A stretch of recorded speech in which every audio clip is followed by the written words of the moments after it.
আমরা মনে করি অন্যের উপকার করা, কারোর ভালো করা, কাউকে সাহায্য করা, সেবা করা, দান করা, সুখে দুঃখে কারোর সাথে থাকা, এ হলো আমাদের জীবনের সবথেকে বড় কর্তব্য। এটাই আসল কর্তব্য। কিন্তু এটা কি সত্যি? না। কর্তব্যের জন্য অনেক সময় মানুষকে অনেক অনেক যন্ত্রণা ভোগ করতে হয়। এমন কিছু কর্তব্য থাকে যা পালনের জন্য মানুষকে এমন কিছু পথ দিয়ে যেতে হয় যেখানে কাঁটা আছে, দুঃখ আছে, যন্ত্রণা আছে, বিপদ আছে। সেটা পার করে তবে ও নিজের কর্তব্যকে পূর্ণ করতে পারে। অন্যের উপকার, ভালো কাজ করা, কাউকে সাহায্য করা, দান করা, সেবা করা, সুখে দুঃখে সঙ্গ দেওয়া, এটা কর্তব্য নয়, এটা হলো আনন্দ। কারণ এতে আপনারই জীবন আরো সুখময় হবে, আপনি আরো সুখ পাবেন, আপনার স্বাস্থ্য আরো ভালো হবে, আপনি জীবনে আরো ভালো ভালো মানুষ পাবেন। আর সব থেকে বেশি যদি এ কিছু বাড়িয়ে তোলে তাহলে তা হলো প্রেম। তাহলে একে কর্তব্য মনে করবেন না। এ হলো শুধুই সেই পথ যাতে অগ্রসর হয়ে আপনি নিজের জীবন অত্যন্ত সুখময় করে তুলতে পারবেন। তাহলে আপনি এটাই করুন আর আমার সাথে ভালোবেসে বলুন, রাধা রাধা। আপনি কখনো একটা পর্বতকে দেখে থাকবেন। দিনের বেলায় যদি দেখেন এই পর্বতকে কত সুন্দর দেখতে লাগে, এত বিশাল, এত সুন্দর প্রকৃতির এই দৃশ্য দেখে মনে শুভ চিন্তার উদ্ভব হয়। এবার সেই পর্বতকেই আপনি অন্ধকারে দেখুন, ততটাই ভয়াবহ মনে হয়। এবার এটাই হয় মানুষের সাথেও, আর এটাই হয় অন্য কোনো স্থানের সাথেও। এবার এর কারণ কি? তাহলে কি মানুষের রূপ, তার ব্যক্তিত্বের কোনো মাহাত্ম্য নেই? না, এরকম কখনোই নয়। এর সমস্ত কৃতিত্ব পায় প্রকাশ। শুধুমাত্র এই প্রকাশই আপনার গুণকে, আপনার ব্যক্তিত্বকে, আপনার রূপ আরো উজ্জ্বল করে সংসারের সামনে নিয়ে আসে। তাহলে আপনিও অন্ধকার থেকে প্রকাশের পথে অগ্রসর হন, সেই মানুষগুলোর দিকে অগ্রসর হন, সেই দিশায় অগ্রসর হন যা আপনার ভেতরের গুণগুলিকে, আপনার ব্যক্তিত্বকে সংসারের সামনে আনতে পারে। যদি আপনি তা করতে পারেন তাহলে আপনি জীবনভর সুখী থাকবেন। আসুন আর আমার সাথে ভালোবেসে বলুন, রাধা রাধা। আপনি কখনো সূর্যের আলোকে নিজের হাতের মুঠোর মধ্যে রাখার চেষ্টা করেছেন? আপনি নিশ্চয়ই জানেন যে সেটা সম্ভব নয়। আপনি জলকে কখনো বেঁধে রাখার চেষ্টা করুন, সেটাও সম্ভব নয়। কিন্তু যখন এই সূর্যের প্রকাশ, এই উত্তাপ পৃথিবীতে আসে, তখন ধরিত্রী কি করে? সে সমস্ত বনস্পতির মধ্যে তা ভাগ করে দেয়, তাদের বিকাশের সহায়ক হয়ে ওঠে। আর এই ধরিত্রীকে পুজো করা হয়, একে ধরিত্রী মাতা বলা হয়। সেই রকমই চন্দ্রমা রাত্রে যখন উজ্জ্বল হয়, নিজের আলো বিকশিত করে, তখন পথচারী পথিককে তার পথ দেখায়। সেই জন্য চন্দ্রমাকে দেবতা বলা হয়। ঠিক সেইভাবেই আপনি কখনো এই প্রকৃতিকে বেঁধে রাখার চেষ্টা করবেন না। একে আগলে রাখতে শিখুন, একে ভাগ করে নিতে শিখুন, ঠিক প্রেমেরই মতো। এই প্রেমকে কখনো নিজের হাতের মুঠোয় আবদ্ধ করার চেষ্টা করবেন না, বরং একে মন খুলে ভাগ করে নিতে শিখুন। এটা যদি আপনি শিখে নিতে পারেন তাহলে নিজেকেও প্রসন্ন রাখতে শিখে যাবেন, অন্যদেরও প্রসন্ন রাখতে শিখে যাবেন। আসুন আর আমার সাথে ভালোবেসে বলুন, রাধা রাধা। দুঃখ কি, ভয় কি, এদের কিছুটা এইভাবে ভাবা যেতে পারে। জীবনে যখনই আপনি কিছু একটা লাভ করবেন, তখন সেটা হারানোর ভয় তার সাথেই চলে আসে। যেমন আপনি যদি ধন অর্জন করেন, ধন হারানোর ভয় তার সাথেই চলে আসে।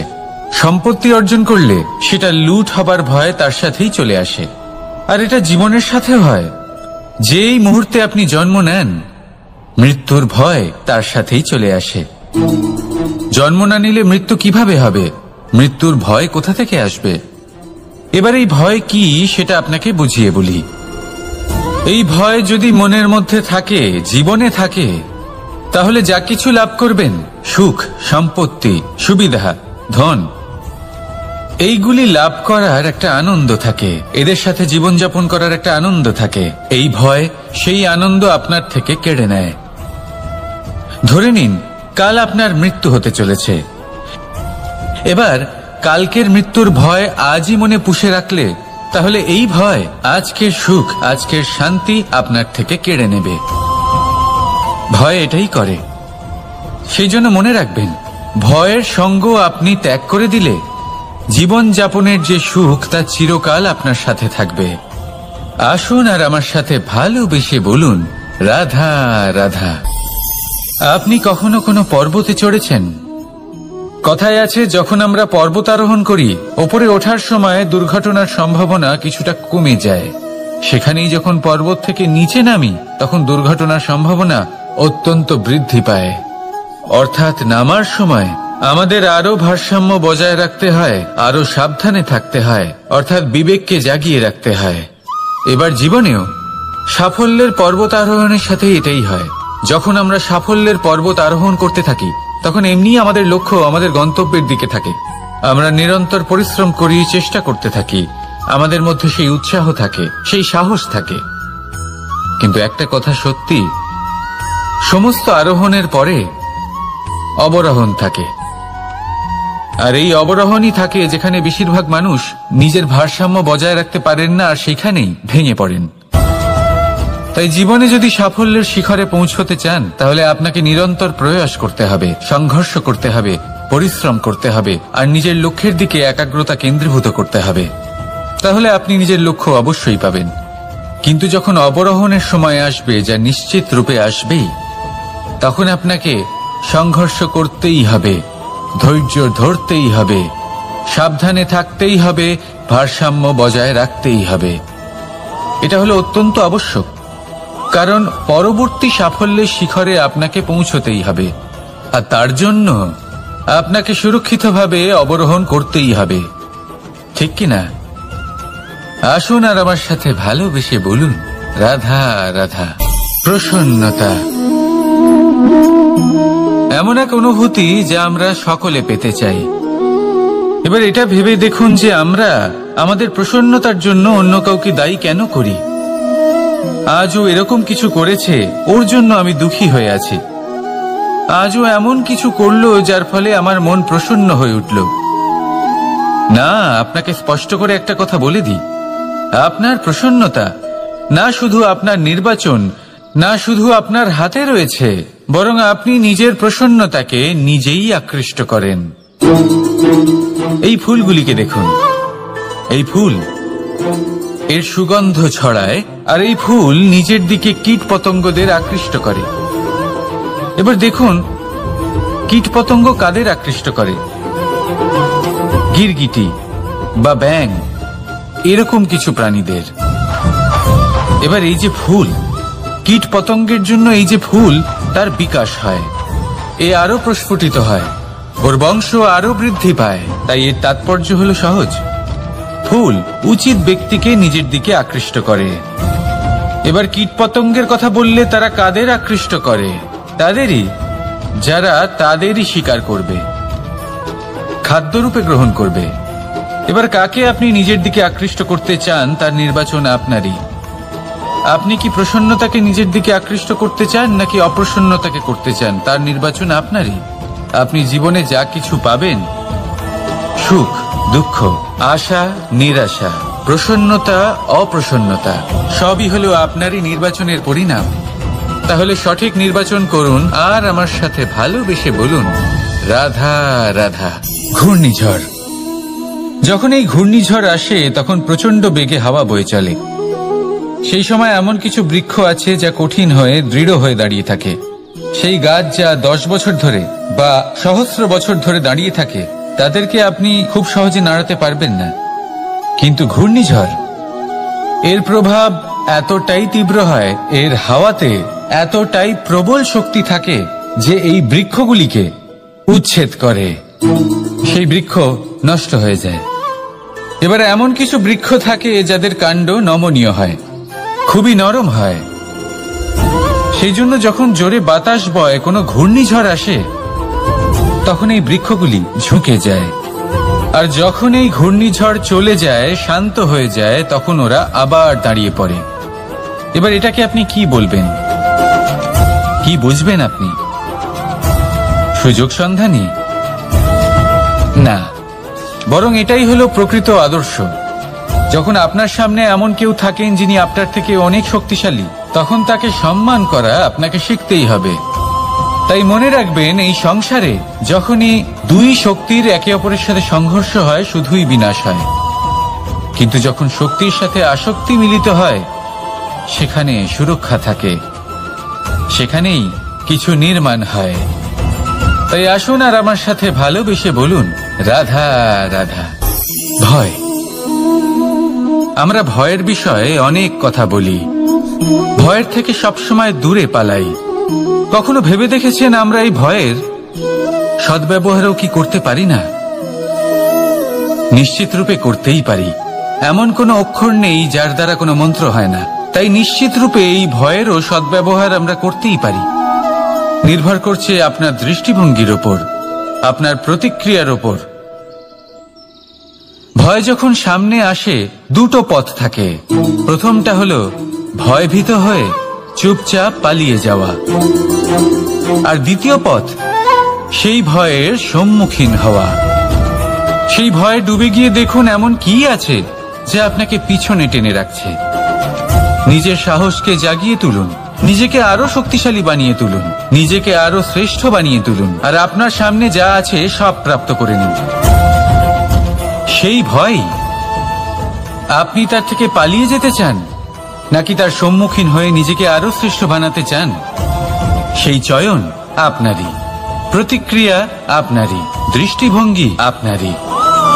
আসুন আর আমার সাথে ভালোবেসে বলুন, রাধা রাধা। কখনো কোনো বনে আপনি আগুন লাগতে দেখেছেন? এমন ভয়ানক আগুন লাগতে পারে সমস্ত বন জ্বালিয়ে দিতে পারে। সেখানে যে বনস্পতি পাওয়া যায়, সেখান থেকে যে ঔষধি পাওয়া যায়, সবকিছু নষ্ট হয়ে যায়। যে পশু পাখি পাওয়া যায়, বেশিরভাগই নিজের প্রাণ হারিয়ে ফেলে, আর যারা বাকি থাকেন তারা নির্বাসিত হন। কিন্তু কখনো ভেবে দেখেছেন এই বনে আগুন লাগে কি করে? ছোট ছোট শুকনো পাতার কারণে, শুকনো ডালের কারণে, সেগুলো যেগুলো কখনো গাছের অংশ ছিল। সবসময় মনে রাখবেন, গাছ আমরা কুড়ুল দিয়ে কেটে থাকি, কিন্তু গাছ কখনো কুড়ুলের ডগা দিয়ে কাটা যায় না। বরং এই যে হাতলটা আছে, তাতে যে শক্তি লুকিয়ে রয়েছে, এই শক্তির দ্বারা গাছ কাটা হয়। এবার বলুন, এই যে হাতল, এ কি দিয়ে তৈরি হয়? স্বয়ং গাছের দ্বারাই। এর থেকে আপনি কি শিক্ষা পেলেন? যদি কেউ আপনজন হন, যে আপনার কোনো দরকারে লাগছেন, সেই কারণে তাকে নিজের থেকে দূরে করবেন না। যদি তার সাহায্যের প্রয়োজন হয়, তাহলে তাকে সাহায্য করুন। যদি তার সঙ্গের প্রয়োজন হয়, তাহলে তাকে সঙ্গ দিন। নিঃস্বার্থভাবে আপনজনদের বিকাশের পথে নিয়ে যান। নিজের স্বার্থ অনুসারে আপনজনদের নিজের জীবনে রাখবেন না। আসুন আর আমার সাথে ভালোবেসে বলুন, রাধা রাধা। জীবনে লক্ষ্য লাভ কি করে করতে হয়? কেউ বলবে বন্ধুদের সাহায্যে, কেউ বলবে প্রেমের সাহায্যে, কেউ বলবে নিরন্তর চেষ্টা করলে, কেউ বলবেন পরিশ্রম করলে, কেউ বলবেন ঈশ্বরের আশীর্বাদে, ইত্যাদি ইত্যাদি। আমি আপনাকে বুঝিয়ে বলি, এই যেমন ত্রিলোক আছে, অর্থাৎ 3 লোক আছে, যাকে সঞ্চালন করে ত্রিদেব বা 3 জন দেবতা। সেইভাবে নিজের লক্ষ্যে পৌঁছানোর জন্য 3টি ভাবের প্রয়োজন পড়ে। প্রথম ভাব হলো স্বপ্ন দেখা। আপনি যদি স্বপ্ন দেখতে শুরু না করেন, তাহলে সেখানে পৌঁছতেই পারবেন না। তারপর আপনাকে দৃঢ় সংকল্প নিয়ে সেই পথ যেমনই হোক তাতে চলতে হবে। এ হলো দ্বিতীয় ভাব, দৃঢ় সংকল্প। আর তৃতীয় ভাব হলো সেই লক্ষ্যের যাত্রা পূর্ণ করার জন্য প্রতিবদ্ধ হওয়া। তাই যদি আপনি স্বপ্ন দেখতে পারেন, দৃঢ় সংকল্প দ্বারা পথ যতই কঠিন হোক না কেন তাতে চলতে পারেন, আর সেই লক্ষ্য লাভের যাত্রা পূর্ণ করার জন্য প্রতিবদ্ধ হতে পারেন, তাহলে আপনি নিশ্চিত রূপে আপনার লক্ষ্য লাভ করতে পারবেন। তাই আপনি এটাই করুন, আর আমার সাথে ভালোবেসে বলুন, রাধা রাধা। কথায় আছে যে জীবনে কিছু শুরু করার আগে স্বপ্ন দেখা অত্যন্ত গুরুত্বপূর্ণ, আর এটা 100% সত্যিও। কিন্তু কিছু মানুষ স্বপ্ন দেখা শুরু না হয় করে দেন, কিন্তু তারপর থামেনি না। স্বপ্ন দেখতেই থাকেন, তারা ভাবতেই থাকেন, কর্ম করেন না। এমন সময় আপনাকে নিজেকে জাগিয়ে তুলতে হবে, নিজেকে বলতে হবে যে এবার উঠে কর্ম করার সময় এসে গেছে। কারণ আপনারা যদি অত্যাধিক বিচার করতে থাকেন, স্বপ্ন দেখতে থাকেন, তাহলে উঠে কিছুই করতে পারবেন না। আপনি শুধু একটা কাজ করুন, উঠে কর্ম করা আরম্ভ করে দিন।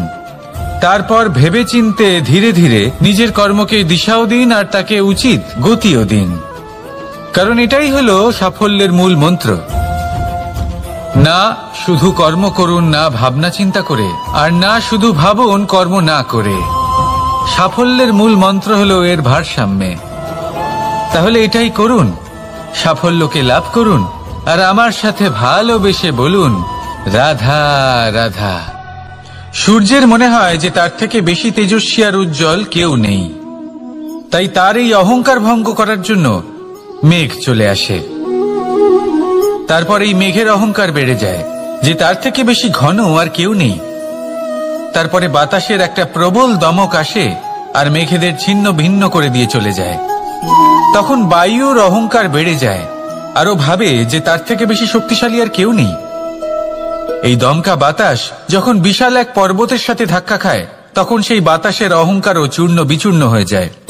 তারপরে পর্বত ভাবে যে তার থেকে বেশি ধীর আর শক্তিশালী আর কেউ নেই।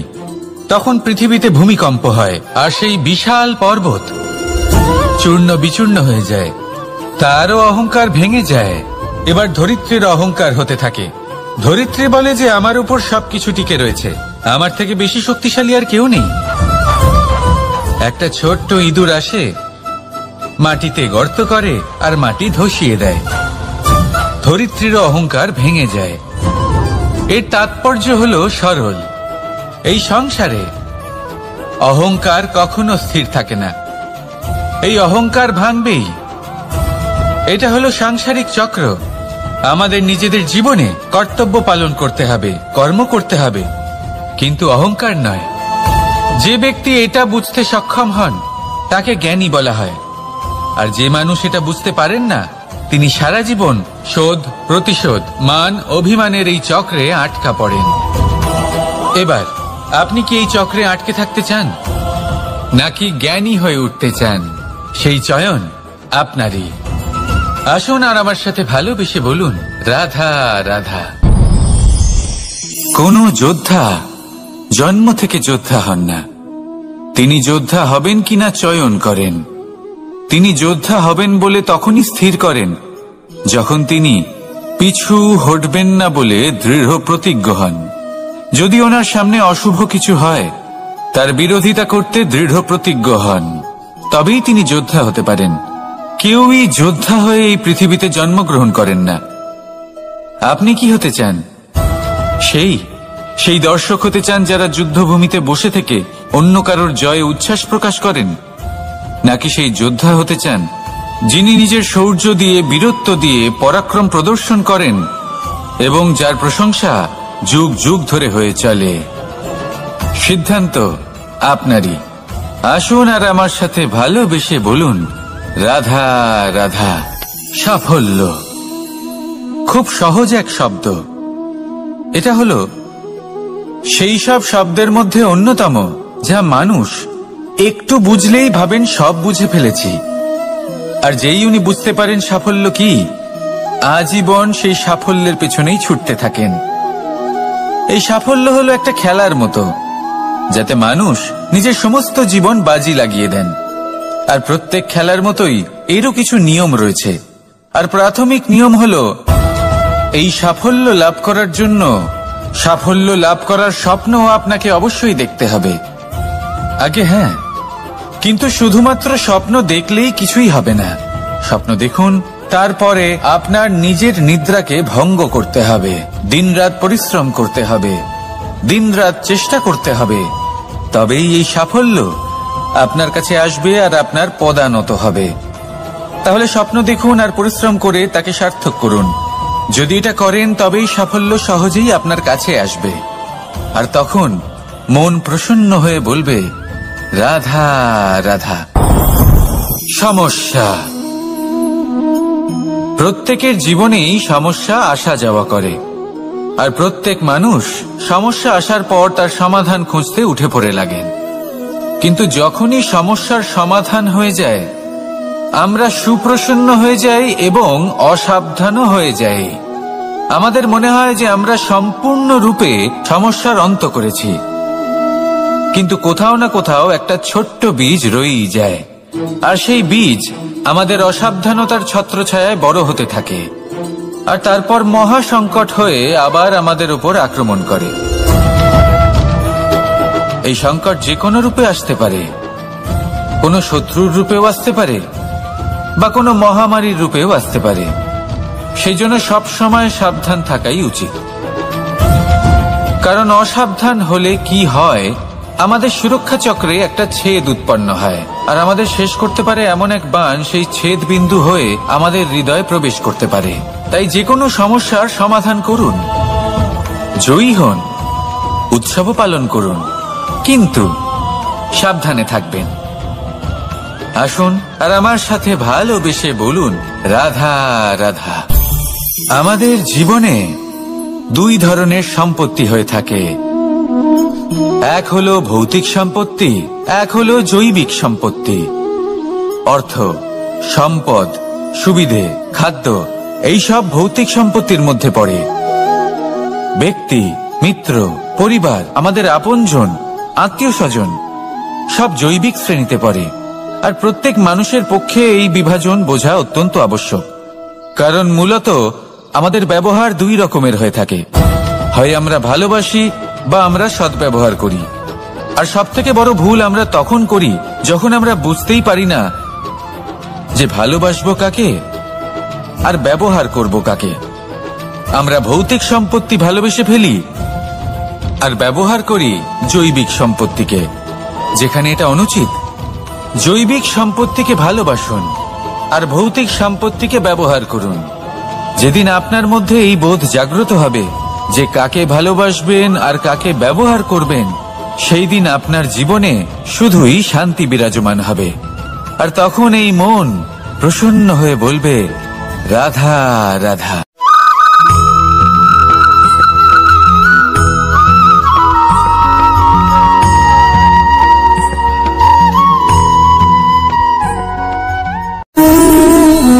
সঞ্চয়।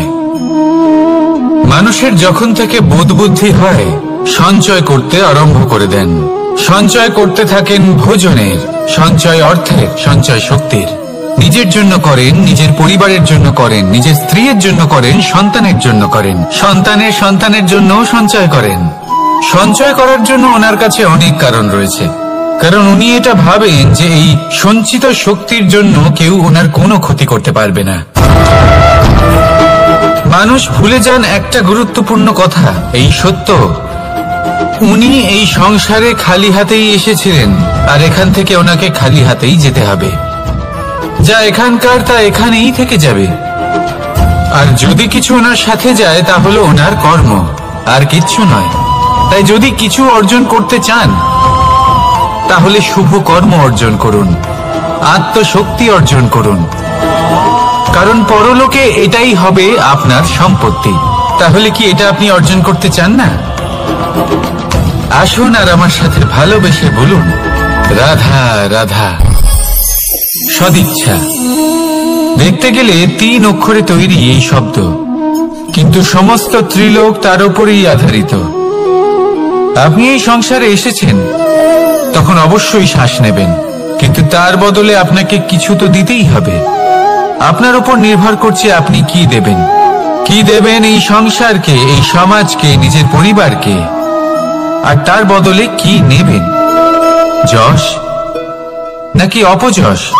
দেখুন, এক ছিল রাবণ, যে কিনা সমুদ্র পার করল সীতাকে অপহরণ করার জন্য, আর এক ছিলেন রামচন্দ্র, যিনি সমুদ্র পার করেছিলেন, সেতু বানিয়ে গিয়েছিলেন সীতাকে ফিরিয়ে নিয়ে আসার জন্য। দুজনেই সমুদ্র পার করেছিলেন, শুধু পার্থক্য ছিল সদিচ্ছাকে বোঝার, লক্ষ্যের। অনেক মানুষের যাত্রা একরকম হতেই পারে, কিন্তু আনন্দ তখনই লাভ করবেন যখন লক্ষ্য শুভ হবে, মহান হবে। এই লক্ষ্য দিয়ে এই সংসারের কল্যাণ হবে এবং মানুষের সম্মান হবে। যদি আপনার সংকল্প উচিত হয় তাহলে আপনার লক্ষ্য উচিতই হবে, নয়তো শুধুমাত্র বিনাশ হবে। আর উচিত এটাই হবে যে বিনাশের হাত থেকে যেন নিজেকে বাঁচানো যায়, কি বলেন? তাই জীবনে যে লক্ষ্য স্থির করছেন মনে রাখবেন তা যেন শুভ লক্ষ্য হয়। যদি এরকম হয় তাহলে আপনার যাত্রা, আপনার জীবন দুটোই শুভময় হবে। আসুন আর আমার সাথে ভালোবেসে বলুন, রাধা রাধা। সুরক্ষা। এই সুরক্ষা আসলে কি? এটা কি কোনো কবচ নাকি কোনো সীমা? এই সুরক্ষা আসলে অন্য কিছু। আমাদের মাতা পিতা, আমাদের প্রিয়জন, আমাদের বন্ধু, এই সমাজ, আমাদের শুভাকাঙ্ক্ষী, আমাদের আত্মীয়, এনারা সবাই আমাদের জীবনে কোনো না কোনো ভাবে সুরক্ষা দিয়ে থাকেন, একটা কবচ দিয়ে থাকেন কোনো না কোনো রূপে। কিন্তু দেখতে গেলে আমাদের পরাক্রমের পথে, আমাদের বীরত্বের পথে, আমাদের সাহসের পথে এই সুরক্ষাই সব থেকে বড় বাধা হয়ে দাঁড়ায়।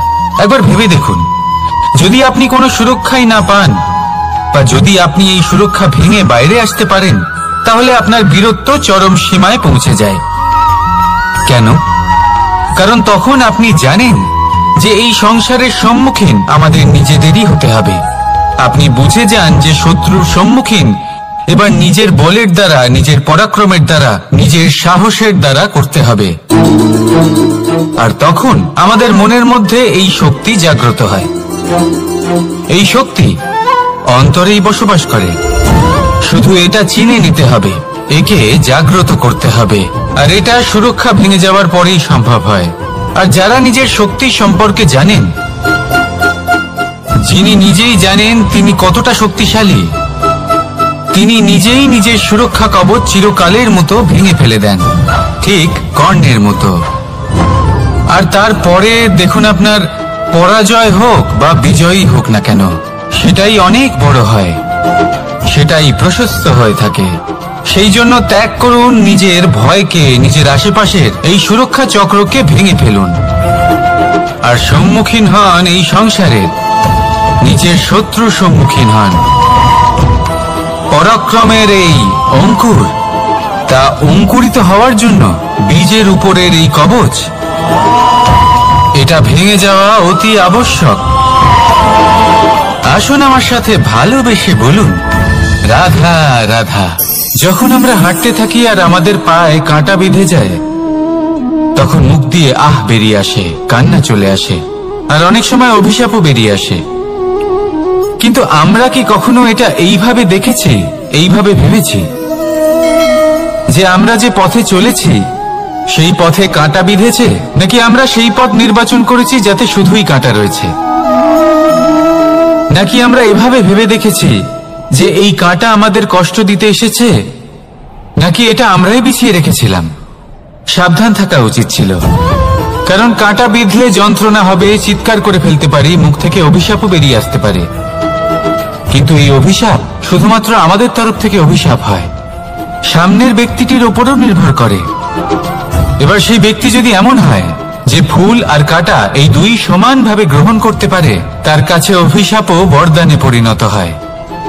শেষ পর্যন্ত ব্যাপারটা দাঁড়ায় ভাবনা, চিন্তা, দৃষ্টিভঙ্গির উপর। কারণ আপনার এই ভাবনাই সত্যি হয়ে সামনে আসে। সেই জন্য এই ভাবনা, চিন্তা, মানসিকতাকে গুরুত্ব সহকারে দেখবেন। এই বিবেচনা নিয়ে বিবেচনা করতে শিখুন।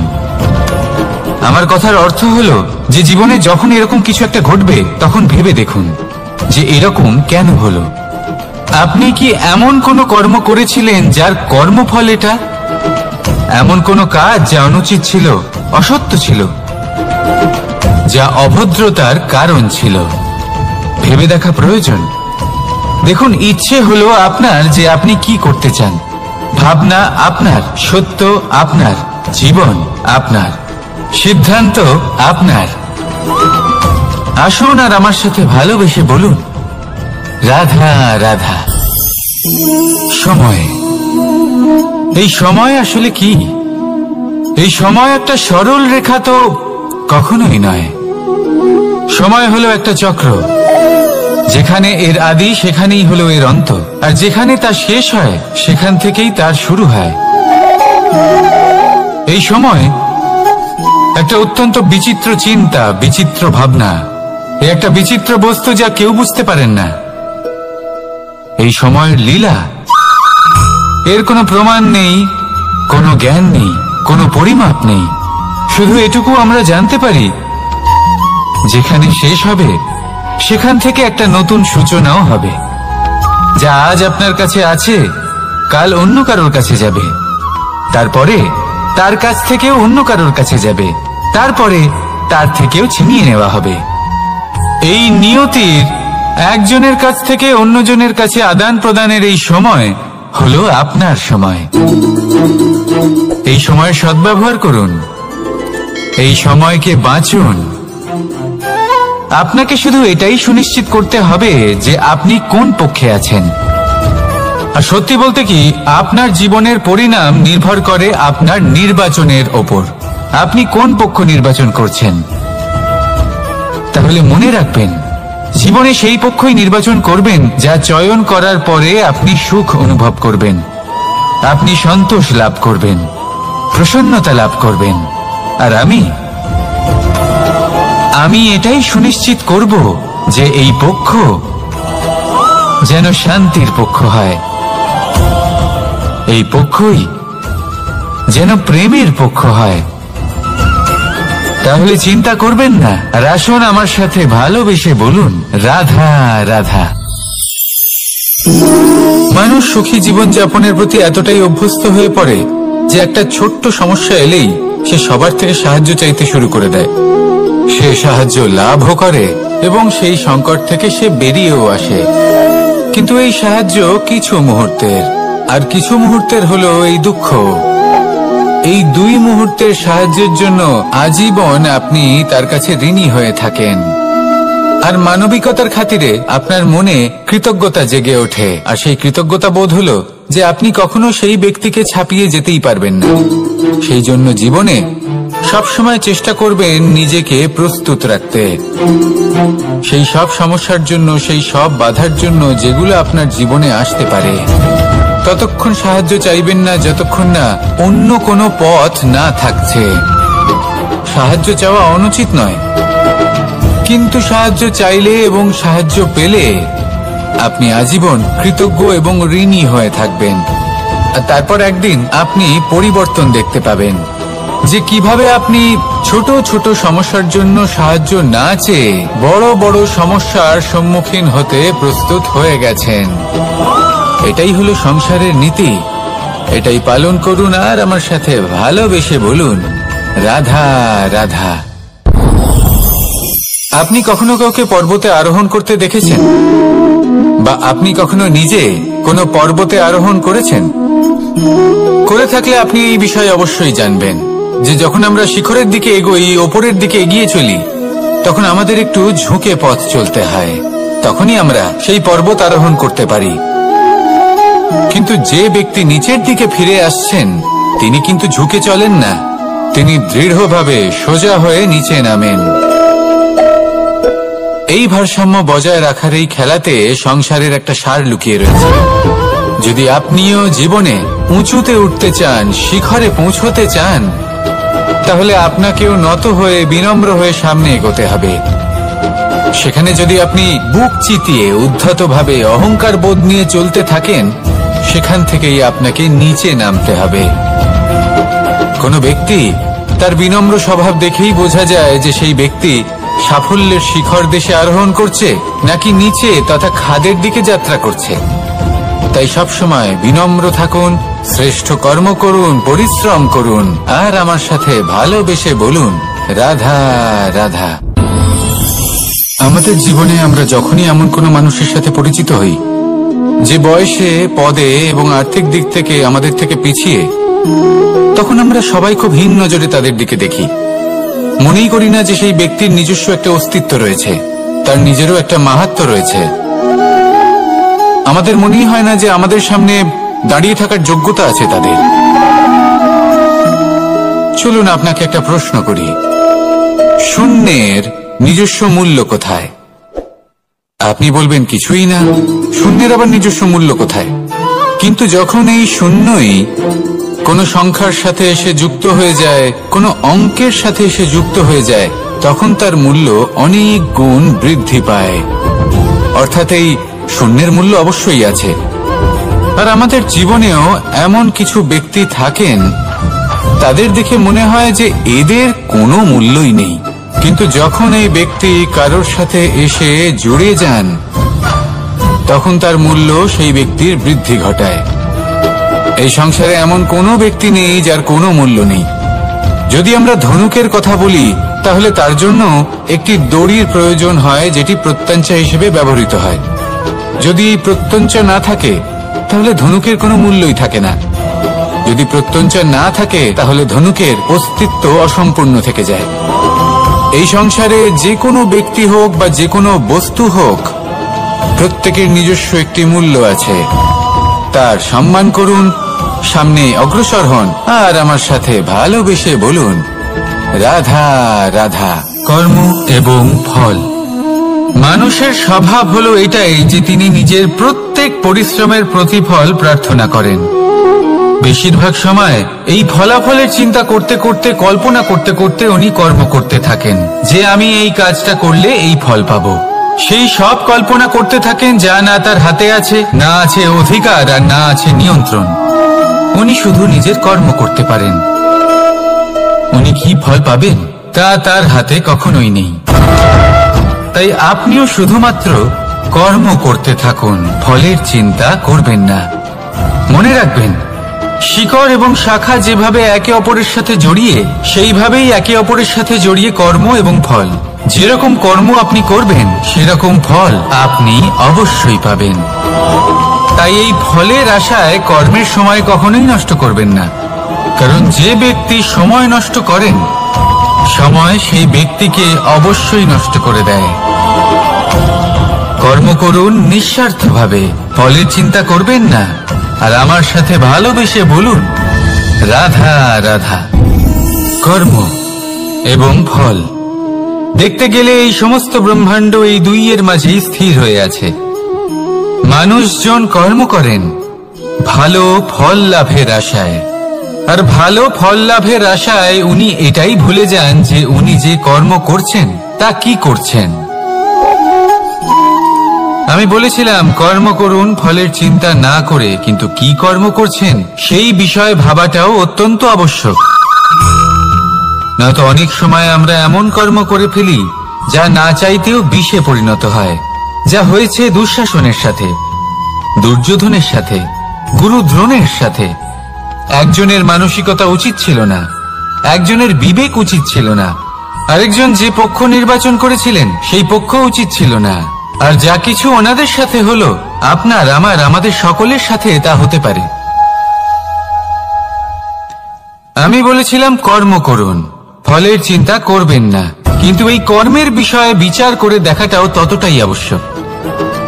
দেখুন, কর্ম করার উচিত প্রক্রিয়া ফলের চিন্তা না করা, কিন্তু যদি আপনার কর্ম শুভ হয়, তাহলে তার ফলও নিয়তি আপনাকেই দেবে। সর্বদা কর্ম করার সময় এটা ভাবুন যে আপনার এই কর্ম এই সংসারকে, এই সমাজকে, আপনার পরিবারকে, আপনার আশেপাশের মানুষজনকে কোন দিশায় নিয়ে যাবে। যদি এটা সবার জন্য মঙ্গলময় হয়, তাহলে কর্ম করতে থাকুন। আর হ্যাঁ, নিশ্চিত রূপে ফলের চিন্তা করবেন না। আসুন আমার সাথে ভালোবেসে বলুন, রাধা রাধা। বটবৃক্ষের বীজ সর্ষের দানার থেকেও ছোট হয়, কিন্তু যখন তা নিজের রূপ ধারণ করে, তখন তা বিশাল বৃক্ষের আকার ধারণ করে, যা সহস্র বছর ধরে বেঁচে থাকে, ছায়া প্রদান করে, পাখিদের আশ্রয় প্রদান করে, আর দেয় পথচারীদের বিশ্রাম করার স্থান। কেন? কারণ সেই ছোট বীজ তা মাটির ভেতরে গিয়ে নিজের খোলস ত্যাগ করে। অন্ধকারে থাকে সে, যতই আলো আসুক না কেন, যতই বর্ষা আসুক না কেন, সব সহ্য করে। আর তারপরে একটা চারা গাছ অঙ্কুরিত হয়, তারপর ধীর গতিতে একটা বিশাল বৃক্ষতে পরিণত হয়। দেখুন, জীবনে কঠিন সময় আসে, এই জন্য নয় যে আপনি হার মেনে নেবেন, এই জন্য আসে যাতে আপনি ভবিষ্যৎ নির্মাণের জন্য নিজেকে তৈরি করতে পারেন। যদি কঠিন সময়ে আপনি ওই বীজের মতো দৃঢ় হয়ে থাকতে পারেন, তাহলে আপনিও একদিন সেই বিশাল বৃক্ষের মতো নিজের অস্তিত্ব গড়ে তুলতে পারবেন, যা সহস্র বছর পর্যন্ত মনে রাখা হবে। আসুন আমার সাথে ভালোবেসে বলুন, রাধা রাধা। এই ব্রহ্মাণ্ড কত বৃহৎ, তাই না? যার সম্মুখে এই পৃথিবীকেও একটা বিন্দুর মতো মনে হয়। আর এই পৃথিবীতে আমরা কে হই, আমাদের আকার কিরকম, আমাদের অস্তিত্বই বা কি? যখন আমরা এভাবে ভাবি তখন মনে হয় আমরা কিছুই নই। তা আমরা যখন কিছুই নই, তাহলে আমরা এত চিন্তা করি কেন? কি ভেবে ভয় পাই? কাকেই বা এত ভয় পাই? কে আমাদের মারতে পারে আর কেই বা আমাদের জন্ম দেবে? আত্মার আসলে না কখনো জন্ম হয় আর না কখনো মৃত্যু। আত্মা শুধুই শরীর বদল করে। আপনি, আমি, আমরা সকলে এই শরীর নয়, আমরা হলাম আত্মা, যা হলো পরম আত্মার পরম অঙ্গ। সেই জন্য মনে রাখবেন, বাইরের কোথাও দেখবেন না, নিজের অন্তরের গভীরে গিয়ে দেখুন, আত্মাকে উপলব্ধি করতে শিখুন। ক্লেশ, ভয়, চিন্তা, এই সব কিছুর থেকে নিজেকে দূরে রাখুন, তাহলেই উপলব্ধি করতে পারবেন পরমাত্মাকে। তাহলে আসুন আমার সাথে ভালোবেসে বলুন, রাধা রাধা। পরিবর্তন এই সংসারের শাশ্বত নিয়ম। কোন রাজা নেই যিনি চিরকাল রাজা থাকেন, কোন ধনী ব্যক্তি নেই যিনি চিরকাল ধনী থাকবেন। এই সংসারে সূর্যের স্থান নেওয়ার জন্য চন্দ্রিমার আগমন ঘটে। কোন স্থান যাকে পতিত বলা হয়েছিল, সেখানে মহল তৈরি হয়েছে। কোন স্থান যাকে আজ মলিন বলা হয়েছে, কাল সেখানে মন্দিরও স্থাপন হতে পারে। কোন ঋতু চিরকালের জন্য থাকে না, কখনো সময় চিরকাল একরকম থাকে না। আজ যে আপনার কাছে রয়েছে, কাল অন্য কারোর ছিল। আজ যে আপনার কাছে রয়েছে, কাল তা অন্য কারোর কাছে চলে যাবে। আপনার সাথে কিছু থাকলে তা হলো আপনার কর্ম, কিন্তু সেই কর্মের পরিণামও আপনার নয়। আপনি শুধু কর্ম করুন, বাকি সবকিছুই পরিবর্তনশীল। কিন্তু সেই পরিবর্তনকে দেখে ভয় পাওয়ার প্রয়োজন নেই, তাকে স্বাগত জানান। যদি আপনি হাসি মুখে সেই পরিবর্তনকে স্বাগত জানান, তাহলে এই পরিবর্তনও হাসি মুখে আপনার সাথে থাকবে।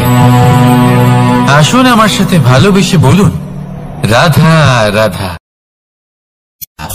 এই সংসারে সুখ আর সন্তোষ লাভ করার পথ কি? ত্যাগ করা নাকি মেনে নেওয়া? এটা হলো একটা ধাঁধার সমান, আর যে বুঝতে পারে তার কাছে এক মিত্রের সমান। দেখুন, আপনি যা বদলাতে পারেন তা আপনি বদলে ফেলুন, যা আপনি বদলাতে পারবেন না তা আপনি স্বীকার করে নিন, আর যা মেনে নিতে পারবেন না তাকে নিজের থেকে আলাদা করে দিন। ধরুন, আপনার কোনো অভ্যেস আছে যা আপনি বদলাতে চান, বদলে ফেলুন। যদি কোনো সমস্যা থাকে যা বদলানো আপনার হাতে নেই, তা স্বীকার করে নিয়ে তার সাথে পথ চলা শুরু করে দিন। যদি কোনো আবেগ থাকে, পরিস্থিতি থাকে বা কোনো বস্তু থাকে যা আপনি মানতেই পারছেন না, কোনোদিনও মানতে পারবেন না, তাকে নিজের থেকে আলাদা করে দিন। একেও সন্ন্যাস বলা হয়। জীবনে সুখ দুঃখ, ক্ষয় হোক বা লাভ, এই সবেতেই সমান রূপে যাপন করা, তাই হলো সন্ন্যাস। এতেই জীবনের আনন্দ রয়েছে। তাহলে এই আনন্দ উপভোগ করুন আর আমার সাথে ভালোবেসে বলুন, রাধা রাধা। আজ আমি আপনাকে একটা কাহিনী শোনাবো। একটা খাড়াই উঁচু পাহাড় ছিল, যা বেয়ে ওঠা প্রায় অসম্ভব কাজ ছিল। এবার একদিন কয়েকটা ব্যাঙ এলো আর তা বেয়ে উঠতে শুরু করলো। আস্তে আস্তে প্রত্যেকটা ব্যাঙ মিলে লাফিয়ে লাফিয়ে ওপরে ওঠার চেষ্টা করছিল। নিচে কিছু পশু দাঁড়িয়েছিল যারা বলছিল, এটা তো অসম্ভব ব্যাপার, এই ব্যাঙগুলো উঠতেই পারবে না, সকলে পড়ে যাবে। আর তারপর ধীরে ধীরে সমস্ত ব্যাঙ নিচে পড়তে থাকলো। শেষ পর্যন্ত একটাই ব্যাঙ ছিল যে শিখরে পৌঁছতে পারল। জানেন সে কেন পারল? কারণ সেই ব্যাঙ বধির ছিল, সে কারোর কথা শোনেনি। ও স্থির করেছিল শিখরে পৌঁছতে হবে, আর পৌঁছে গেল।